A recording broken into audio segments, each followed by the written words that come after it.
चलम सर्वधि साक्षिभूतं भावातीतं त्रिगुणरहितं सद्गुरुं त्वां नमामि।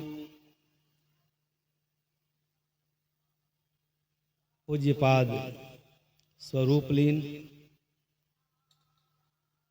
श्री राम सूरत साहेब की पावन स्मृति में आयोजित इस सत्संग समारोह के पावन अवसर पर मंच की शोभा बढ़ा रहे दूर दराज से चलकर आए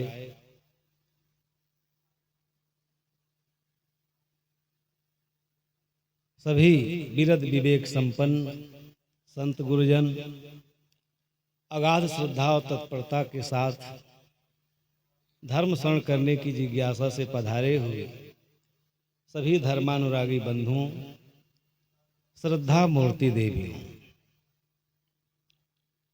सत्संग सभा का ये पहला सत्र है।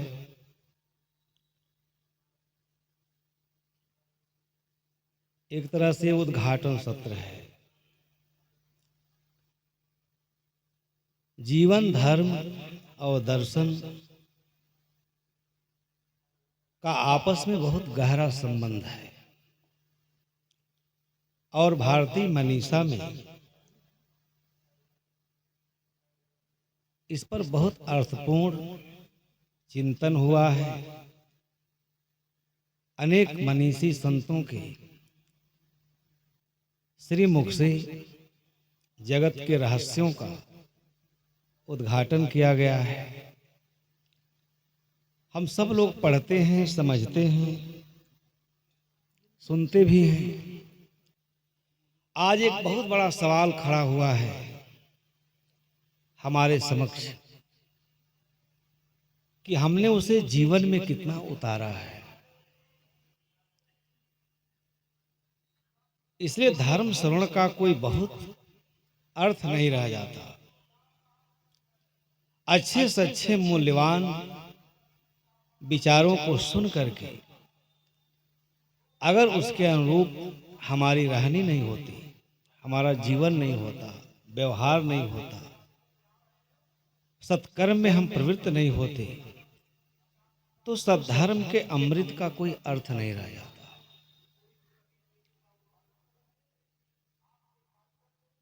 आज हमको इस पर उचित मूल्यांकन करना चाहिए।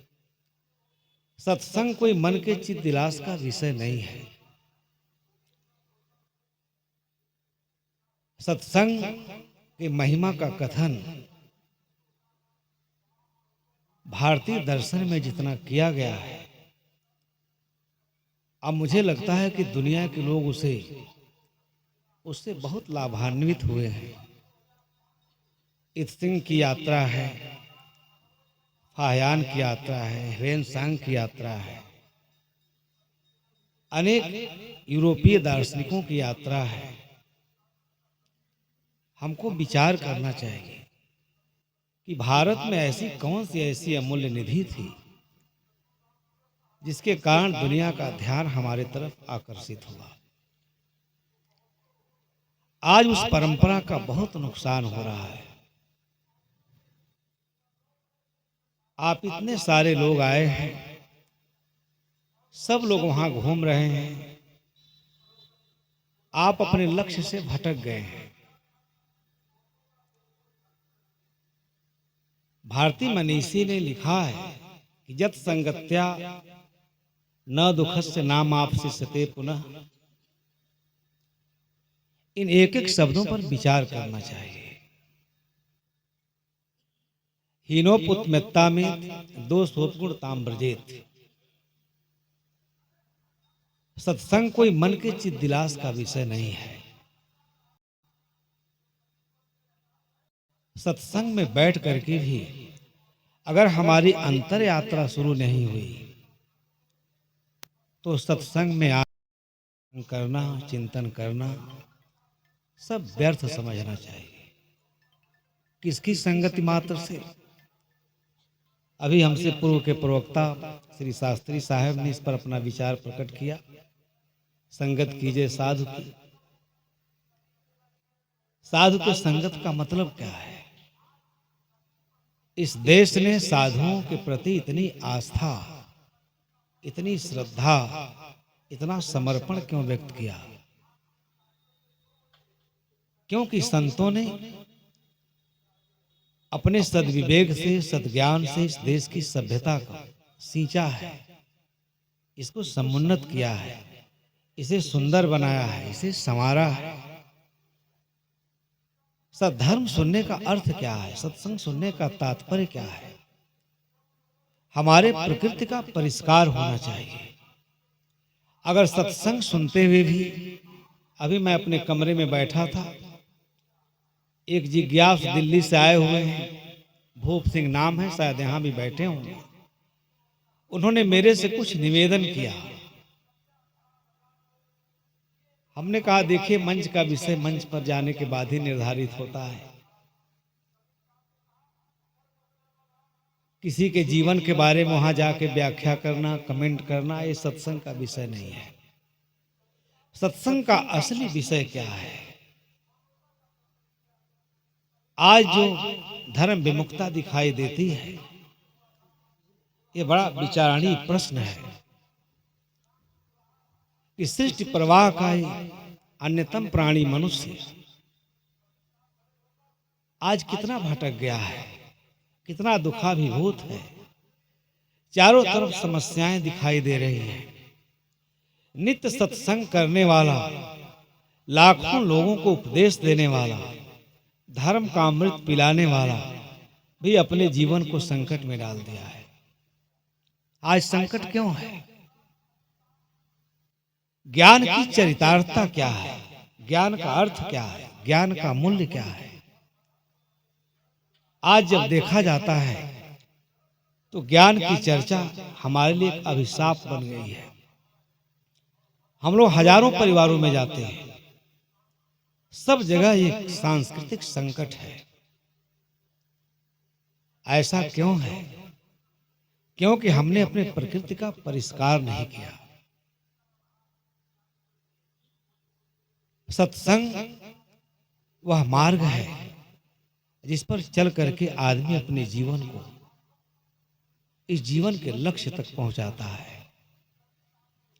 परंतु काम भोगों के आराधना में रत, काम भोगों और संसार के प्राणी पदार्थों में सुख ढूंढ रहा व्यक्ति आज इतना परेशान है, कोई रास्ता नहीं दिखाई देता। इसलिए कि हमने धर्म के मार्ग का ठीक ढंग से न अनुशीलन किया, न ठीक ढंग से उसे आत्मसात किया। आज इस पर विमर्श होना चाहिए, इस पर विचार होना चाहिए। जिन ऋषियों ने लिखा जत संगत्या, जिसकी संगति मात्र से, किसकी संगति मात्र से? जो आप्त काम हो, पूर्ण काम हो, तृप्त काम हो, निष्काम हो, जिसका जीवन सहज हो, सरल हो, जो बोध में प्रतिष्ठित हो। आज सारा ज्ञान केवल कहने के लिए रह गया है। बड़े बड़े मंचों से इतना ज्ञान की धारा प्रवाहित हो रही है, परंतु आज मनुष्य सभ्यता के समक्ष घोर संकट खड़ा है। हम अपनी समस्याओं का समाधान नहीं कर सकते। सत्संग का सीधा अर्थ है कि हमारे जीवन में जो भी समस्याएं हैं, उन समस्या का अगर हम समाधान कर लें तो इसी जीवन में एक नए संसार का दर्शन होता है। अद्भुत विषय है, विलक्षण विषय है। जब संगत्या नाम, कहते जिनकी संगति मात्र से ही जन्मादि जन्म दुख का निवारण हो जाता है। किनकी संगति मात्र से? ऐसे आप काम, पूर्ण काम, तृप्त काम, निष्काम चित्त, जीवन में ऐसे महापुरुष, दिव्य महापुरुष मिल जाए, उनका अलौकिक ज्ञान हमारे सारे जीवन में क्रांति ला देता है। हमारे सारे भटकाव जो क्षणभंगुरता में, क्षणभंगुर विषयों में हम उलझे हैं, उस सब का सुंदर समाधान प्रस्तुत करता है। इसीलिए सत्संग के एक एक शब्द को बैठ करके आत्मसात करना चाहिए। यहाँ बहुत देर तक सत्संग नहीं होगा, सत्संग तो थोड़े समय होगा। इसीलिए कहा गया सत्संग मोक्ष का द्वार है। सत्संग सुनते सुनते व्यक्ति अपने जीवन के समस्त जो बुराइयां हैं, पापमय कर्म है, पापमय संस्कार है, उन सब पर धीरे धीरे विजय प्राप्त करता है। सत्संग सुनते सुनते इतना वो बलिष्ठ हो जाता है, उसकी बुद्धि इतनी निर्मल हो जाती है, उसकी प्रज्ञा इतनी प्रखर हो जाती है। लेकिन एक कुसंस्कार घेरे हुए हम दूसरे की बुराई, दूसरे के जीवन, दूसरे के कर्मों और संस्कारों को हम रात दिन स्मरण करते रहते हैं और उसमें हम अपने जीवन के लक्ष्य को भूल जाते हैं। अनेक बार मैं इस बात को कहता हूं, उपनिषद के ऋषि इतनी ऊंचाई पर प्रतिष्ठित थे, उन्होंने कड़ी चेतावनी दिया। सदगुरु कबीर साहब ने जन भाषा में अपनी बात कही, मानुष जन्म पाए के चूके अब की घात, जाए परे भव चक्र में सहे घनेरी लात। आज का ये जो परम पावन अवसर है, दुर्लभ क्षण है, इस जीवन का एक एक पल, एक एक क्षण अपने व्यक्तित्व के निर्माण के लिए किया जाना चाहिए, अपनी आत्मा को विमल बनाने के लिए करना चाहिए और निर्मल प्रज्ञा में नित्य चिर निमग्न रहना चाहिए। तभी हमारे जीवन में शाश्वत धर्म और शाश्वत सत्य का दर्शन हो सकता है। इंद्रिय गम्य पदार्थों के खोखलेपन का ज्ञान न होने के कारण आज ये प्रबुद्ध मनुष्य इतना भटक गया है और इतना दुखी है।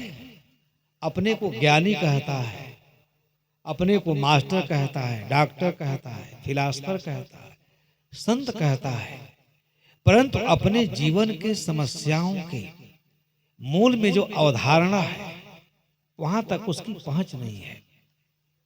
सत्संग ये महान अवसर उपलब्ध कराता है। इसलिए इन संतों के वाणी को हम लोग अपनी बात तो नहीं कहते, हमसे पूर्व के जो संतों ने हमारे लिए धर्म का अनुशासन जो सुनिश्चित किया है, वह अमृत उपलब्ध करने का एक साधन है, सुंदर साधन है, सुंदर व्यवस्था है। परंतु उसको आत्मसात किए बिना अमृत की उपलब्धि नहीं हो सकती। वासनाओं का जो इतना प्रबलतम प्रहार है और उसी में जीने के जो हम आदि बन गए हैं, जन्म और मृत्यु एक भयंकर रोग है। जन्म और मृत्यु से छुटकारा कब मिलेगा? मृत्यु को हम समझेंगे कैसे? मृत्यु क्या है, जन्म भी किन कारणों से हो रहा है, इन सारे विषयों पर इतना गहन चिंतन है कि सुन करके आत्मा एकदम विपुल ज्ञान की रास से ओतप्रोत हो जाती है। इसीलिए सत्संग पहले एकाग्र होकर के सुनना चाहिए। मैं आपको एक उदाहरण दूं, बहुत सारे सरल हृदय के लोग बैठे हुए यहाँ, हमारी कमजोरी क्या है? एक शायर ने लिखा है, जो देखना चाहिए न देखा हमने, हर शय पर कर किया है गौर क्या हमने, औरों को समझना तो मुश्किल है, हम खुद क्या है इसी को कुछ ना समझा हमने। आज दर्शन के क्षेत्र में, धर्म के क्षेत्र में इतनी वितंडावाद है कि प्रबुद्ध से प्रबुद्ध व्यक्ति भी अपने जीवन के लक्ष्य का निर्धारण नहीं कर पा रहा है। इसीलिए आज के युग में ऐसे मंचों का उपयोग एक सौभाग्य है। इसका उपयोग अपनी आत्मा को विमल बनाने के लिए, अपने प्रकृति के परिष्कार के लिए, अपने अंदर के दुर्गुणों दुर्व्यसनों को देखने के लिए, उसका दृष्टा और साक्षी बनकर के उससे विरत होने के लिए किया जाना चाहिए। ये सत्संग की महिमा है। एक सेठ का लड़का था, बहुत लाड़ प्यार सुख वैभव विलासता के वातावरण में जीवन यापन कर रहा था। सुनिए क्षण भर के सत्संग की क्या महिमा है। जब संगत्या न दुखस्त नाम आपसे सते पुनः, जिनकी संगति मात्र से ही जन्मादि जन्म दुख का तिरोभाव हो जाता है। ये बहुत बड़ी बात है। ये मनुष्य समाज के लिए अद्भुत संदेश है। इनका बहुत हमारे ऊपर ऋण है। हम इसका अपने जीवन में सुनते तो हैं, सुन लेते हैं, समझ भी लेते हैं, परंतु व्यवहारित नहीं करते। सुख और विलास के वातावरण में और घोर प्रगाढ़ निद्रा में सोए हुए प्राणी के लिए इस सत्संग के एक एक शब्द कितने बड़े संबल हैं। आत्म चेतना को जागृत करने का एक कितना सुंदर साधन है, अद्भुत है। अब अकेला था, सुख विलास ऐश्वर्य के वातावरण में पला बढ़ा, भोग परायण होकर के विषयों में डूब करके, मलिन विषयों में डूब करके अपने जीवन को नष्ट किया, धन को विध्वंस किया और अपने सारे संस्कारों को तहस नहस कर दिया। आज आवश्यकता है मानवीय सद्गुणों से अलंकृत होने की। कोई ऐसा पाठशाला, कोई ऐसा यूनिवर्सिटी नहीं है जो आपको सुसभ्य, सुसंस्कृत और एक आदर्श मनुष्य बना सके इस सत्संग के सिवाय। एक दिन ऐसी घटना घटी कि अपने मित्र मंडली के साथ वो जाता है, छक करके शराब पीता है, और आज के वातावरण में तो कहने में शर्म आती है। बड़े बड़े क्लब बने हुए हैं बड़े बड़े शहरों में, महानगरों में। वहां जो लोग आज के सुसभ्य और सुसंस्कृत होने का दावा करते हैं, ऐसे लोग वहां जाकर के बर्बर और असभ्य आचरण करते हैं, क्योंकि उनके पास सब कुछ है।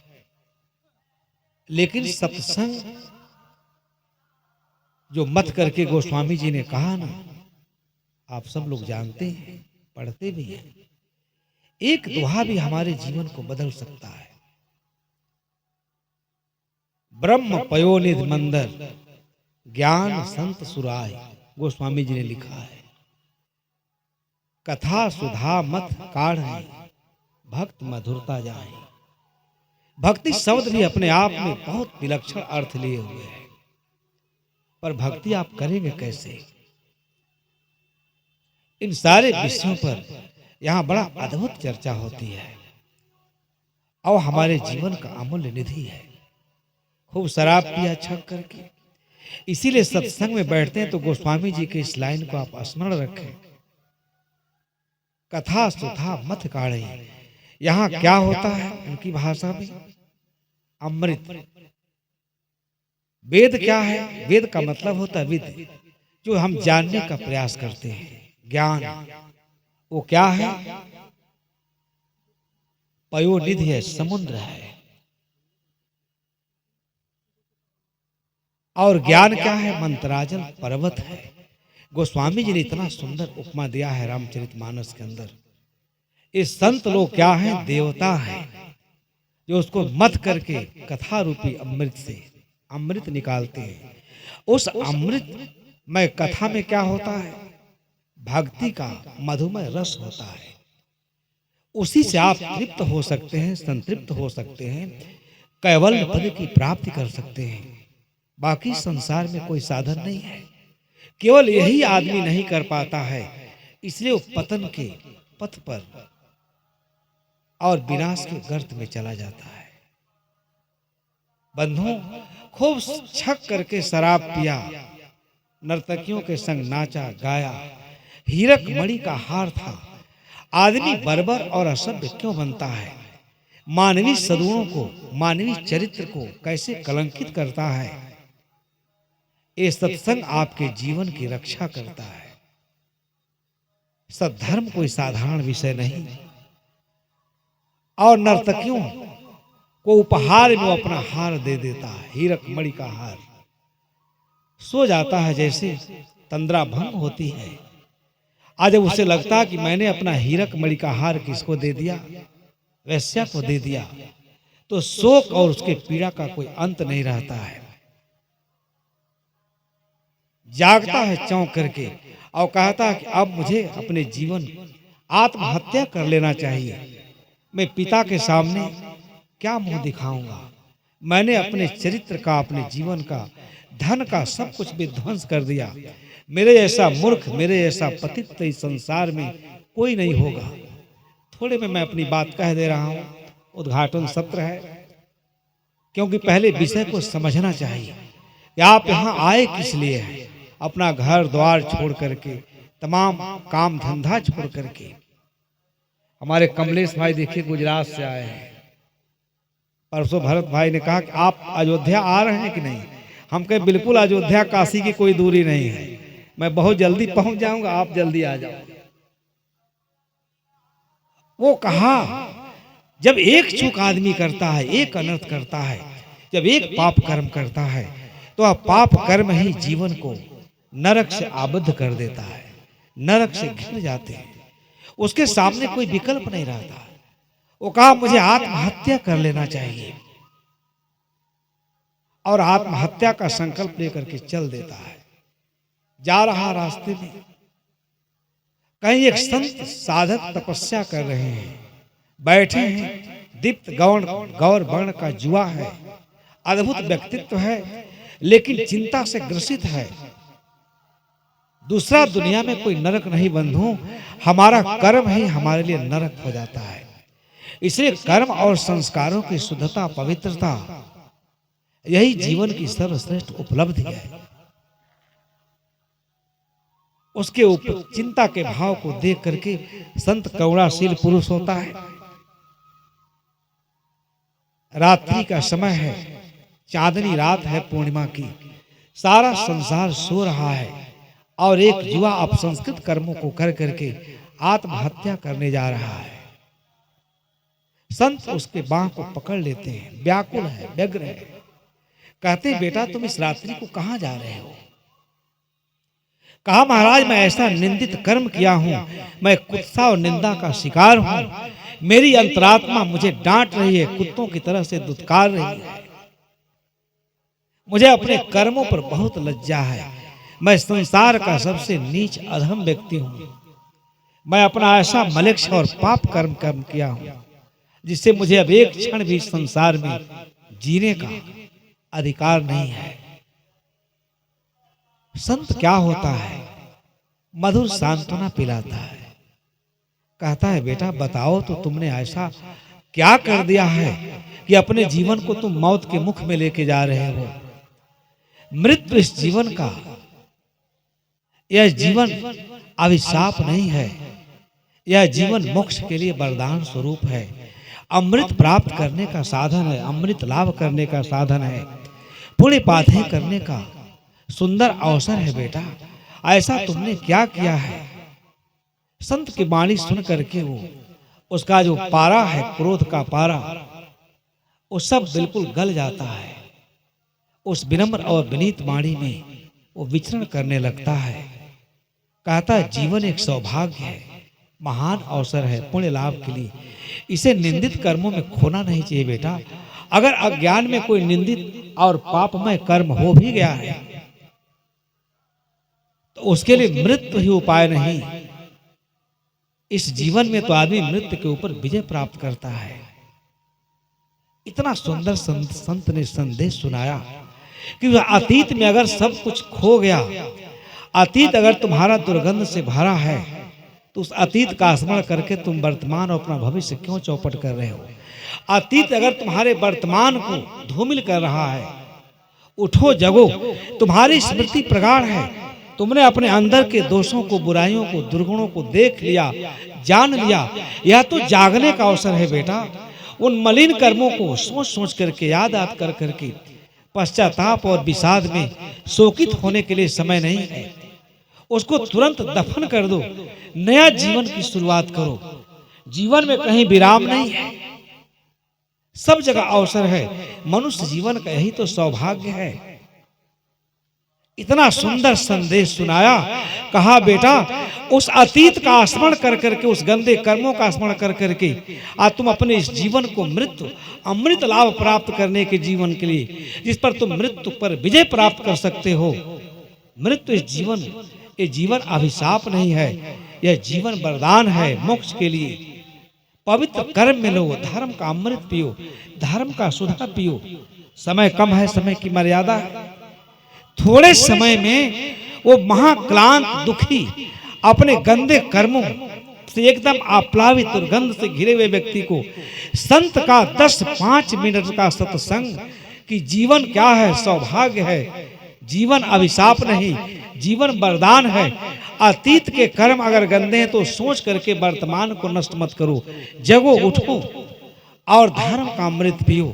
उसे इतना सांत्वना मिला उस संत के सत्संग और विवेक से, विवेक सम्मत सत्संग से वो जाग गया, चौंक गया और इतना आभार व्यक्त करने लगा कि महाराज आपने मुझे नया जीवन दिया, जो क्षण भर में आपके सत्संग से मिला, आपके अमृतमय संदेश से मिला, वो तो मुझे हजारों वर्षों में नहीं मिल सकता था। अगर आप नहीं मिलते तो मैं अपने गंदे कर्मों के कारण मैं मृत्यु का वर्ण करने जा रहा था। आपने मुझे जीवन दिया, मैं अपना बचा हुआ जीवन आपके चरणों में समर्पित करता हूँ। मुझे धर्म का अमृत पिलाइए। आपकी यह बात कि अतीत में कोई ऐसा है जो भविष्य लोकोत्तर जीवन के मार्ग को ही प्रदूषित करता है, उसको तुरंत दफन कर देना चाहिए। 1 मिनट भी उसे स्मरण नहीं करना चाहिए। सत्य का अन्वेषी बनना चाहिए। सत्य से बहुत बड़ा संबल मिलता है। सत्य का साक्षात्कार उपनिषद में नचिकेता का प्रसंग है, सब आप लोग जानते हैं, मैं उधर नहीं जाऊंगा। मैं आपसे उस उद्घाटन सत्र में ये निवेदन किया हूं कि आप यहाँ बैठ करके जत संगत्या, जिनकी संगति मात्र से जन्मादि जन्म, जन्म क्यों, जन्म और मरण के हम शिकार क्यों हैं? क्योंकि अज्ञानता और अविद्या जन संस्कारों की मोटरी ढोते ढोते आज ये परम अवसर है, सौभाग्य है मनुष्य का जीवन, और इसका लक्ष्य ज्ञान प्राप्त करना है। ज्ञानाकार वृत्ति, जब आदमी समर्थ होता अपने दोषों दुर्गुणों को देखने में, वो जाग जाता है, उसकी आत्म चेतना जागृत हो जाती है और वो क्या करता है, सद्धर्म के मार्ग पर चल करके अमृत लाभ प्राप्त करता है। तो आपका जीवन है, मैंने एक दार्शनिक दृष्टिकोण से अपनी बात शुरू की कि जत संगत्या न दुखस्य नाम आप सदैव, जिनकी संगति मात्र से जन्मादि जन्म दुख नहीं रहते। हीनोपुत मित्ता में हीनता भी वहां उत्तमता को प्राप्त होती है। दोष गुणताम वर्जित, सारे दोष जहां गुण में बदल जाते हैं। ये कौन करता है? संत वाणी, संतों का संदेश, संतों का अमृतमय संदेश। तो आज ये सौभाग्य मिला है साहेब जी के पुरस्कार स्वरूप आप सभी लोग बैठ करके और एक एक शब्दों को हृदंगम करें और उससे आपको समाधि लाभ मिलेगा। बाहर के झंझावातों, बाहर का जो शोक है, पीड़ा है, दुख है, वो सब सत्संग सुनते सुनते दुख का आत्यांतिक निवृत्ति हो जाता है। आदमी अपने शाश्वत धर्म के शरण में चला जाता है। यही जीवन की सच्ची उपलब्धि है। तो अब साहब जी के श्री मुख से भी अमृत में वचन सुनना है। मैंने आपसे निवेदन किया कि सब लोग यहाँ आए हैं तो यहाँ बैठ करके एक एक शब्द को आत्मसात करके सुने, उससे जीवन का मार्ग प्रशस्त होगा। हम अपने जीवन के अभिष्ट की प्राप्ति करेंगे। तो इसी निवेदन के साथ आप लोगों को बहुत बहुत धन्यवाद देते हुए अपने संत गुरुजनों के श्री चरणों में सादर साहेब बंदगी करते हुए यहीं पर अपने विचारों को विराम देता हूँ। प्रेम से बोलिए श्री सदगुरुदेव की। बोले सदगुरु कबीर साहेब की। मैं संतुष्ट नहीं हूं आप लोगों से। क्यों पता है? बैठने का तरीका बिल्कुल बेकार है। उठो वहां से, आप इधर आओ, बैठो सब, उठो। बड़ा अटपटा लग रहा है हमें। आओ सब इधर आओ, इधर सामने बैठो, इधर से उठो वहां से। अरे उठ पड़ो भाई, क्या सुनने आए हो आप लोग? इधर आइए, वहां से उठ, इधर बैठी से। अरे बैठने का तरीका तो सीखो कम से कम आप लोग। वहां से उठो, वहां से। अरे उठ पड़ो वहां से। जो रास्ते में जो बैठे सब खड़े हो जाओ। आ जाओ, आ जाओ। क्या सुनने आए हो आप लोग? माताएं जो पीछे बैठे वो लोग भी आ जाए, इधर आओ। पीछे जो माताएं बैठी है इधर आओ सब, उठो वहां से, उठ पड़ो। पीछे वाले उठ पड़े, आओ। जब तक व्यवस्थित नहीं बैठोगे कार्यक्रम नहीं होगा कुछ। पीछे लोग बैठे वो लोग भी आ जाए, उठे सब वहां से, उठे, उठ पड़ो।